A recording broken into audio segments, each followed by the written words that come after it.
Bonjour à tous et bienvenue dans ce briefing des marchés du 5 février 2020. Avant de commencer, je vous laisse prendre connaissance de l'avertissement légal sur les risques.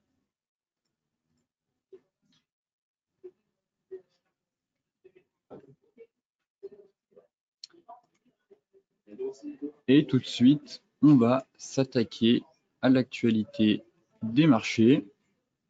Alors hier, les bourses européennes ont terminé en nette hausse mardi, la poursuite des interventions de la Banque centrale chinoise pour limiter l'impact de l'épidémie de coronavirus ayant redonné justement la confiance aux investisseurs après le passage à vide des deux dernières séances. La principale explication de ce retournement de tendance est tout simplement la Banque populaire de Chine qui a apporté près de 1700 milliards de yuans, soit près de 220 milliards d'euros d'injection de liquidités sur les marchés, en soulignant bien sûr sa détermination à stabiliser les anticipations des marchés et à restaurer la confiance. Le bilan strictement sanitaire de l'épidémie de coronavirus qui a débuté à Wuhan continue cependant de monter, avec 425 morts en Chine continentale et un deuxième cas mortel en dehors. Côté indicateur, nous avons eu les prix à la production dans la zone euro qui ont reculé de 0,7% en décembre sur un an, leur cinquième mois consécutif de baisse, mais leur chute s'est atténuée par rapport au mois précédent qui était à moins 1,4%.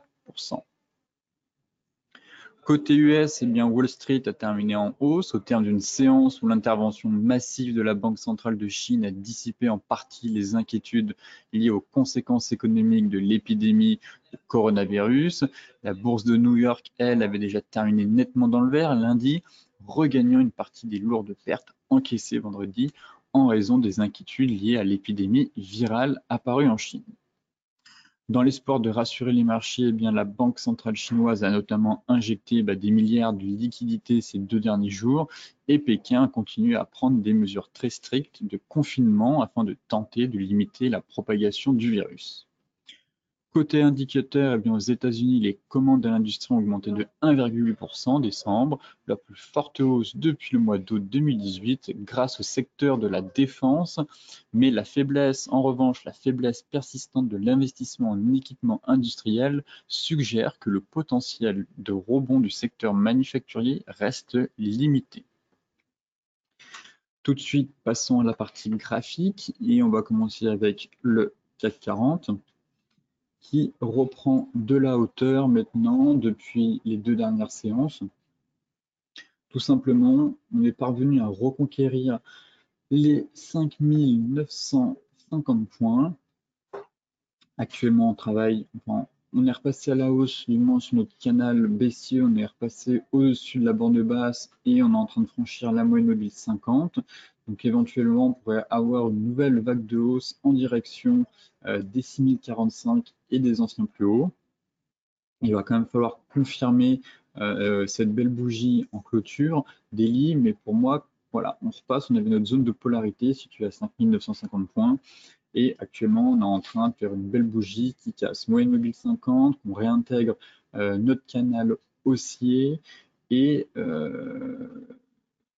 on est en train aussi de venir fermer le gap qui est juste ici, qui est resté ouvert. Donc voilà, plusieurs éléments qui plaident en faveur d'un rebond, en tout cas de l'indice, qui pourrait se prolonger dans les jours à venir pour aller chercher les 6045 points, puis les 6100 points. En hebdomadaire, voilà, on est en train de travailler notre fameuse oblique qui passe par tous les plus hauts. Et pour moi, si on recasse ce niveau, effectivement, on a facilement de la place pour retourner tester les 6100 points, voire les, pourquoi pas, faire un nouveau plus haut en direction des 6155 points. Concernant le DAX, c'est la même chose, belle bougie impulsive en cours, on retourne tester notre résistance historique vers les 13 450, 13 520 points. On a aussi encore un peu de place pour aller chercher les 13 670 points. Toutefois, prudence, la résistance historique a permis plusieurs fois de freiner la hausse et les acheteurs se sont quand même manifestés sur ce niveau de prix-là. En journalier, on constate que le support clé des 12 940 points, 12 960 points a parfaitement fait son job. Ça a permis de donner une nouvelle impulsion haussière à l'indice. Hier, on a réussi à casser notre fameuse résistance des 13 200 points qui correspond au top du mois de mai et du mois de juin 2018.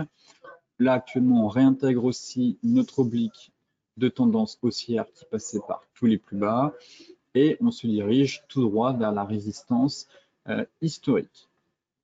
Pareil, on avait notre gap de rupture ici, donc le marché cherche, est en train de venir, voilà, on a quasiment comblé le gap, comme vous pouvez le voir, il manque encore quelques points pour venir complètement fermer le gap, mais le marché semble bien parti, en tout cas pour venir chercher le gap dans un premier temps, et même un peu plus haut, retourner visiter les plus hauts de l'année. Toutefois, la résistance pourrait quand même freiner la hausse, on prend déjà quand même 1,20%.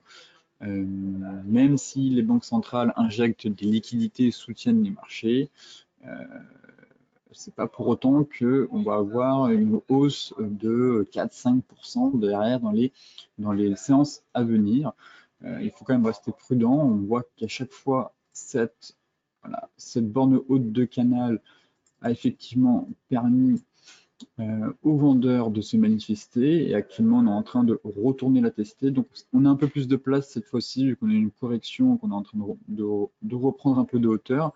On pourrait très bien retourner sur les 13 630, mais voilà, on est sur des gros niveaux techniques sur l'indice DAX. Concernant le Dow Jones, eh bien, le Dow Jones qui lui est venu buter tout simplement hier en fin de séance sur la borne haute, la borne basse du canal haussier. Là actuellement les futurs sont dans le vert, on aura encore une nouvelle fois ouvert avec un gap haussier.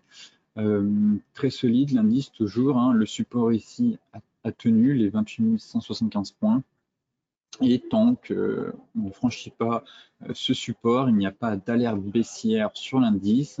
En tout cas, on va ouvrir sûrement avec un gap haussier et au contraire, on pourrait aller chercher de nouveau la borne haute de notre canal haussier de moyen long terme, situé vers les 29 200 points. Là, si on risque sûrement de gaper ici, donc on a encore un peu de place, effectivement. Pour le moment, les marchés ont envie de monter, les banques centrales restent en soutien, donc je ne vois pas pourquoi là on aurait une correction, si ce n'est de venir fermer le gap qui a été laissé ouvert. On a quand même un gap de plus de 300 points ici, donc les prix pourraient être attirés par ce trou de cotation pour venir le combler. Toutefois, pour le moment, le rebond technique se met en place et les indices poursuivent leur hausse. Côté Forex, maintenant, eh bien, on va s'intéresser à l'AUD NZD qui est en train de casser sa moyenne mobile 50 périodes et surtout qui nous valide un double bottom juste ici. On est en train de matérialiser un double creux et en données 4 heures, on peut soit, voilà, on peut cadrer. Actuellement, on peut cadrer, si vous voulez, le rebond à l'intérieur d'un range. Là, actuellement, les prix, voilà, ça s'approche doucement de la borne haute. Donc, soit on va partir dans un range que vous pouvez matérialiser, compris entre les 1,04, 1,0460 et les 1,0920. Pour le moment, les prix tentent de rallier la borne opposée de ce range. Donc, à voir si effectivement on part dans une stratégie de trading range avec un chandelier de retournement pour faire une nouvelle rotation à l'intérieur du range, ou au contraire, si on a une belle bougie impulsive qui casse la borne haute, valider le double bottom, en tout cas qui a l'air de bien prendre forme, qui a l'air de se mettre en place. Donc pour le moment, voilà, faut voir, il va falloir attendre un peu qu'on arrive au-dessus des 1,0940, mais le fait qu'on casse déjà la moyenne mobile 50 envoie un premier signal comme quoi le marché pourrait effectivement matérialiser un double bottom et rebondir comme ici. Hein, effectivement, on avait eu un double top, inversement, changement de tendance baissière. Et là, le marché semble vouloir mettre fin à cette dynamique baissière pour tout simplement reprendre un peu de hauteur en direction des 1,0580. L'USD CHF, c'est la même chose. L'USD CHF semble aussi reprendre un peu de hauteur. Comme vous pouvez le voir, on consolidait à l'intérieur d'un range et on se rapproche petit à petit de la borne haute qui est juste ici, située à 0,9755. Donc pour le moment, il n'y a rien à faire si ce n'est qu'attendre de voir la réaction du marché sur ce niveau. Et pareil, si nous avons un chandelier de retournement, pourquoi pas viser le retour sur la zone d'équilibre du range à 0,969, puis le retour sur la bande basse, ou dans le cas contraire, pareil, valider une figure de retournement pour retourner. Effectivement, si le marché décide de poursuivre sa hausse en direction des 0,9885 qui correspond à l'objectif théorique de cette figure. L'AUD-USD, j'en parlais hier justement dans les stratégies Forex bourse. Je vous disais qu'on arrivait sur une zone mensuelle qui était testée à de nombreuses reprises, que ce soit ici. Donc, on pouvait éventuellement mettre en place un système de reverse, dans le sens où on avait eu notre fameuse épaule, tête, épaule, qui avait été validée avec la cassure du canal haussier derrière. L'objectif théorique a quasiment été atteint. Je parlais d'atteindre ces niveaux de ces deux mèches-là. Donc ici, vraiment, on a une grosse zone de prix en prenant la clôture des corps, des bodies et les mèches basses. Derrière, on a eu la formation d'une étoile du matin doji. Et j'évoquais hier que le marché pourrait reprendre un peu de hauteur, aller un peu plus loin, puisqu'on avait justement une divergence haussière qui avait été validée, comme c'est le cas ici, et que le premier objectif du marché serait d'aller chercher les 0,6850. Pour le moment, la configuration haussière se met en place. Reste à savoir si le marché va aller chercher le premier objectif, ce serait situé vers les 0,68, puis derrière venir rejoindre vraiment ce gros niveau de résistance ici vers les 0,68 40, 0,68 35. Pour finir, le Forex, eh bien, on va s'intéresser à l'euro-dollar. Pareil, toujours en place dans un range. On a beaucoup de range actuellement sur le Forex. Donc, c'est vrai que c'est pas mal pour les traders de range qui apprécient ce type de configuration. Le trading range est toujours une stratégie, je trouve que c'est une stratégie de trading qui offre vraiment un ratio risk-reward assez optimum. Et donc, c'est pas mal de bien maîtriser les stratégies et de maîtriser surtout voilà, comment mettre en place une stratégie sur du trading range pour optimiser, on va dire, vos gains en trading. Eh bien, nous avons la même chose sur l'euro-dollar. On avait un range ici 4 heures. Le marché est venu buter sur la borne haute de ce range en données 4 heures et on se dirige tout droit vers la borne basse. Pour le moment, il n'y a rien à faire sur l'euro-dollar. On avait quand même, je note tout de même, ici, la cassure de l'épaule tête-épaule avec la ligne de coup. Certes, on a fait un énorme pullback, on est venu tester notre moyenne mobile 50, mais l'objectif théorique, clairement, lui, se situe plus au niveau voilà, des mèches qu'on a ici. Voilà, l'objectif théorique se situe au niveau des 1,0930. Et il n'a pas encore été atteint. Donc on a encore un peu de place, effectivement, pour atteindre l'objectif théorique de cette figure. Autre chose, point clé intéressant, c'est qu'on avait eu la cassure de notre oblique, ici, qui forme justement une consolidation dans un biseau. Donc là, les marchés sont en train de repartir comme si on avait fait justement un gros pullback sur cette oblique haussière. Donc le marché est en train de repartir à la baisse. On pourrait, voilà, soit dans un premier temps retourner sur les 1,0930, puis revenir chercher les plus bas du mois de septembre. Cette figure n'est toujours pas invalidée. Pour moi, pour qu'elle soit invalidée, il faudrait que les cours repassent vraiment au-dessus des 1,1150. Là, c'est vrai que ça mettrait en difficulté le retournement de marché, mais pour le moment, ça tient. Certes, on a une belle bougie impulsive ici, mais tout ça pour dire que ça ressemble tout simplement à un range. Voilà, on est en train de repartir dans un range ici. Et voilà, pareil, surveiller la réaction du marché sur les indices. On est vraiment compressé dans un range sur des niveaux psychologiques clés, à savoir les 1,11, quasiment les 1,11 et les indices. Donc on est vraiment dans une zone voilà, psychologique des prix, puisqu'on est sur des prix ronds. Et derrière, on voit que ici, ça correspond quand même à un bon gros niveau de support.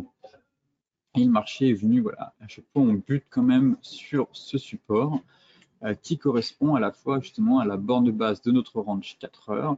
Et derrière, je pense que si le marché réussit enfin à enfoncer ce support, alors on pourrait poursuivre la baisse en direction des 1,0930 de ces deux mèches situées juste ici pour venir chercher l'objectif théorique de l'épaule tête-épaule. Maintenant, on va passer aux matières premières. Et enfin, on a le réveil du pétrole. Le Brent semble enfin se réveiller malgré la sortie de range qu'on a eue, mais cela ressemble à un excès, dans le sens où beaucoup d'acheteurs ont dû se manifester ici. Ici, on est pour moi allé chercher les stops. Et derrière, j'évoquais hier cette fameuse oblique qui passe par tous les plus bas. Depuis depuis 2016, depuis l'année 2016, on a cette fameuse oblique là qui passe par tous les plus bas. On a eu un quatrième point de contact juste ici hier. Le marché a eu une réaction positive ce matin. Effectivement, on a une sorte d'avalement de bougies. À la fois, ça ressemble aussi plus pour moi à une étoile du matin Doji, vu qu'on a eu un gap ici, une bougie avec une longue mèche, et derrière, on est en train, là où on a ouvert avec un gap baissier, on est en train d'avaler cette bougie, mais voilà, on a une structure de retournement en 3 bougies qui ressemble vraiment à une étoile du matin Doji et qui intervient sur zone, à savoir notre oblique qui passe par tous les plus bas. Donc on a quand même les stocks de pétrole cet après-midi, une réunion de l'OPEP. Donc à voir pour confirmer en clôture daily. Mais pour moi, on a un premier signal de retournement sur le pétrole. Si je me mets en données 4 heures, on a notre divergence qui est en train de se valider aussi. J'évoquais cette divergence haussière sur RSI. Vous voyez que là, les prix tentent de franchir le bruit situé à 47. Pour moi, voilà, on a plusieurs éléments qui plaident en tout cas en faveur d'un rebond du pétrole. Je ne parle pas d'un rebond pour revenir chercher les 70 $, mais dans un premier temps, venir chercher les 60 $ reste tout à fait envisageable. Et derrière aussi, on est en train de former un double bottom en données 4 heures. Donc là, on est en train de le valider. Ce serait bien qu'on arrive à franchir notre moyenne mobile 20 périodes à la hausse en cassure pour aller venir chercher la moyenne mobile 50. Mais en tout cas, voilà, double bottom en cours de validation avec notre divergence et en daily, l'étoile du matin Doji. Donc tout ça, ça va être à confirmer en clôture ce soir avec les stocks et l'OPEP. Mais en tout cas, le rebond commence à se matérialiser petit à petit. Et c'est la même chose sur le WTI. Pareil, voilà, on a la même configuration, juste pour vous montrer, si vous êtes sur le WTI ou sur le Brent, c'est exactement la même chose. Là, on parvient même à revenir chercher les 50,50 $. Pareil, mais la configuration est la même. On a un léger avalement, mais pareil, ça ressemble plus pour moi à une étoile du matin Doji, donc signal de retournement. On est en train de réintégrer notre range qui montre un bear trap pour au final réintégration du range. Et en données 4 heures, voilà, la divergence haussière sur RSI se met en place et on valide aussi un double creux. Donc il faudrait qu'on franchisse notre moyenne mobile pour reprendre un peu de hauteur et valider ce scénario haussier. Concernant le gold maintenant, eh bien, le gold a du plomb dans l'aile, je trouve. On a des signaux quand même qui incitent au repli. On a des signaux qui nous montrent qu'on pourrait avoir un repli des cours de l'or, à savoir cette divergence baissière sur RSI qui se matérialise. Donc certes, elle n'est pas encore validée, mais on a un premier élément technique qui plaide pour un repli des cours dans les séances à venir. Et derrière, j'ai quand même cette bougie qui n'est pas très jolie. Voilà, on a quand même un magnifique avalement weekly qui est en train aussi de se matérialiser. Toutefois, la semaine n'est pas terminée, on est seulement mercredi, il restera encore 2 séances, mais force est de constater que voilà, on a une divergence et cet avalement, même si l'or est un actif très recherché par les investisseurs, que les banques centrales achètent énormément d'or pour augmenter leurs réserves, ce qui fait que cela soutient les cours, mais un repli reste quand même envisageable. Ce qui me dérange, c'est qu'on est aussi repassé en dessous de notre zone de polarité, à savoir les 1560 $, et qu'une clôture sous ce niveau ne serait pas forcément de bon augure pour les cours de l'or. Toutefois, point positif en journalier, ce serait la formation d'un range. Voilà, ici, on aurait éventuellement un range à mettre à profit. Donc, à surveiller, peut-être que l'avalement ne va pas être confirmé, peut-être que les prix vont tout simplement chercher la bande basse du range située vers 1545 pour ensuite faire une nouvelle rotation et aller chercher, retourner sur 1600.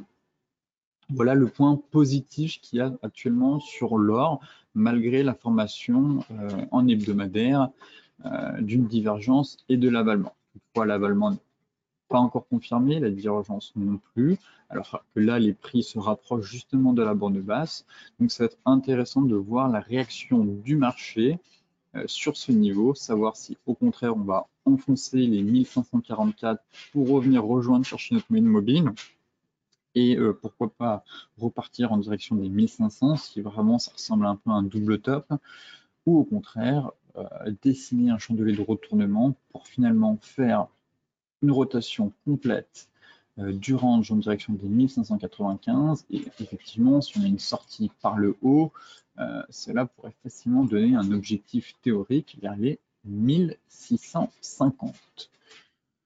Je ferai le suivi de l'or dans les prochaines séances pour savoir justement la configuration et connaître la réaction du marché, surtout sur ce niveau clé qui est les 1545 $. Pour finir ce briefing des marchés, on va s'intéresser à la crypto-monnaie Bitcoin qui tente une nouvelle fois de franchir sa fameuse zone de résistance. Ici, nous avons toujours une dynamique haussière. Nous avons toujours donc notre dynamique haussière à l'intérieur de notre canal qui permet justement de cadrer cette hausse. Toutefois, on est en approche de la résistance située vers les 9350, 9600 $. On tente une nouvelle fois avec cette bougie du jour de parvenir à la casser. Il faudra tout de même avoir une bougie au-dessus des 9600 pour enfin inverser la fameuse tendance baissière qui dure depuis le mois de juin et repasser au-dessus afin de confirmer justement cette reprise et d'aller rejoindre dans un premier temps les 10 900 puis les 12 000. Donc pareil, le Bitcoin actuellement, on va peut-être assister à un changement de psychologie de marché, à savoir qu'on passe d'une tendance baissière à une tendance haussière de moyen long terme. Ce briefing des marchés touche à sa fin. Pour celles et ceux qui sont intéressés pour consulter l'article dans son intégralité, je vous mets le lien dans la description de la vidéo. Petit rappel, si vous souhaitez me rejoindre la semaine prochaine pour mettre en place des stratégies bourse et forex sur les marchés, vous pouvez me rejoindre le 11 février à partir de 14 h. Je vous mets aussi le lien d'inscription de la vidéo. Sur ce, je vous souhaite à toutes et à tous une excellente journée, de très bons trades et on se retrouve demain matin pour faire un nouveau point sur les marchés.